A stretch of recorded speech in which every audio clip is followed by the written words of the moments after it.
Shalom, salam sejahtera bagi kita semua, saudara-saudara sekalian, dan selamat datang di channel ini. Tuhan Yesus memberkati. Imam Asy'ari baca Quran, menemukan sifat-sifatnya Allah. Innallaha sami'un basir. Allah maha mendengar, maha melihat. Innallaha ghafurur rahim, maha pengampun, rahman rahim, maha kasih sayang. Wallahu bikulli syai'in alim, maha berilmu, maha mengetahui. Wa innallaha ala kulli syai'in qadir, maha kuasa, latifun khabir, rahman rahim. Dah, azizun hakim. Dah. Tidak ada sifat wujud, tidak ada ayat Quran yang menerangkan Allah itu ada. Sekarang saya tanya, Allah ada nggak? Mana dalilnya? Quran nggak ada itu. Coba, ente baru tahu kan, baru dengar kan? Ngajinya cuma muka nakir terus.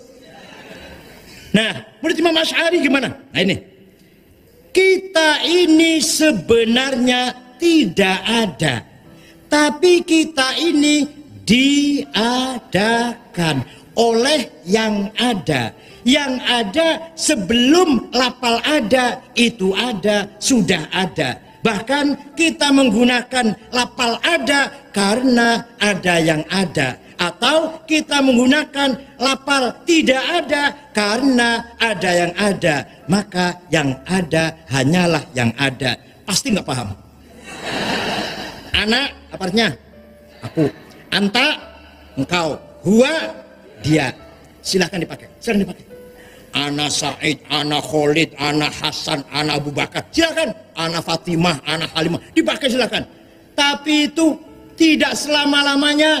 Nanti mati semua. Mati semua enggak? Tidak ada aku bagus, aku mati. Enggak ada. Aku Khalid, aku Said. Enggak ada. Tinggal aku satu. La ilaha illa ana fa'budni. Tidak Tuhan kecuali anak. Ini Quran ini.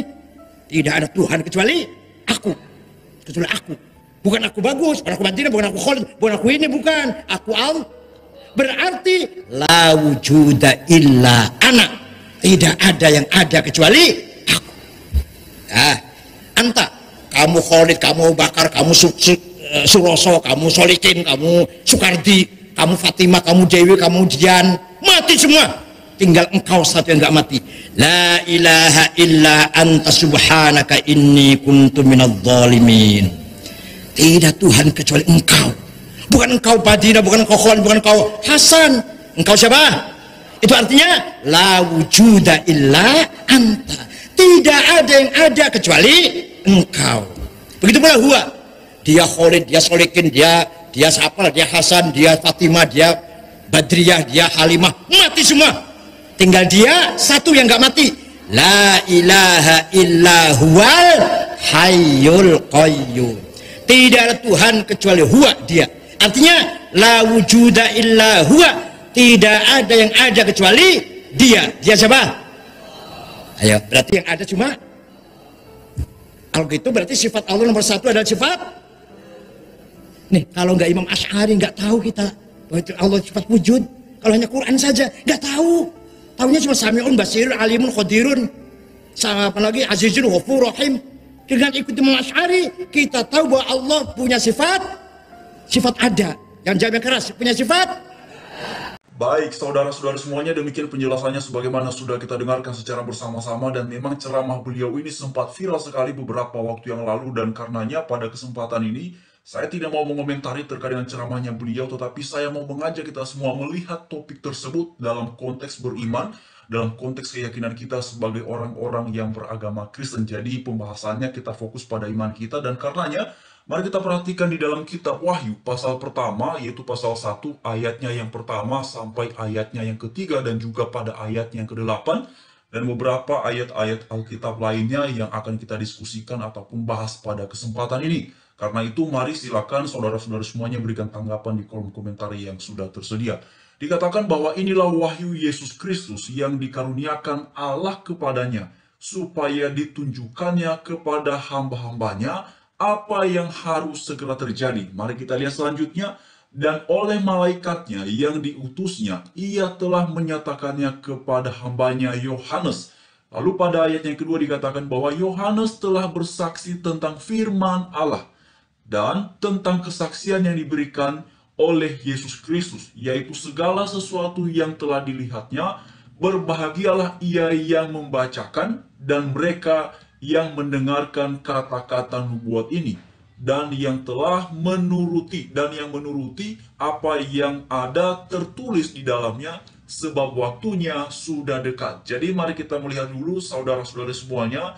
Ini jelasnya dalam ayat yang pertama, ayat yang kedua, hingga pada ayat yang ketiga dijelaskan bahwa ini adalah wahyu Yesus Kristus yang dikaruniakan Allah kepadanya, yaitu dalam hal ini yang dinyatakan kepada Yohanes sebagaimana sudah dipaparkan pada ayatnya yang kedua hingga ayatnya yang ketiga. Lalu kemudian mari kita memperhatikan bersama-sama mengenai penjelasan Alkitab yang luar biasa terkait dengan bahwa Allah itu telah ada sebelum segala sesuatunya ada, dan dialah yang menjadi sumber dari segala sesuatu yang ada di alam raya ini. Mari kita perhatikan di dalam Wahyu pasal pertama ayatnya yang ke-8. Nanti Bapak Ibu semuanya bisa membaca ya ayat ke-4 hingga ayatnya ke-7, tapi mari kita fokus dulu pada ayatnya yang ke-8.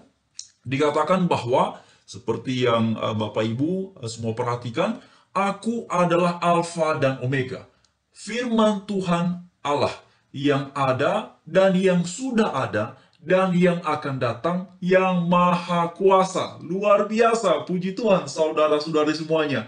Jadi secara jelas, kalau dalam keyakinan iman Kristen ya, kalau kita bicara mengenai sifat Allah yang ada, sifat Allah yang maha kuasa, sifat Allah yang sudah ada, atau Allah yang sudah ada sebelum segala sesuatunya ada, itu terdapat dalam kitab Wahyu pasal pertama ayat yang ke-8. Karena itu dikatakan, aku adalah Alfa dan Omega. Ya, kalau dalam bahasa Indonesianya adalah aku adalah yang awal dan yang akhir ya. Firman Tuhan Allah yang ada. Nah, lalu dikatakan lagi, dan yang sudah ada dan yang akan datang, yang maha kuasa. Luar biasa saudara-saudara semuanya. Oleh karena itulah dikatakan dalam Alkitab jelas mengenai hal seperti ini, dan ini merupakan salah satu dasar mengapa keyakinan beriman Kristen percaya sekali bahwa Yesus adalah Allah yang sejati, Tuhan yang sejati, yang pernah menjadi manusia sebagaimana dinyatakan di dalam kitab Yohanes pasal pertama,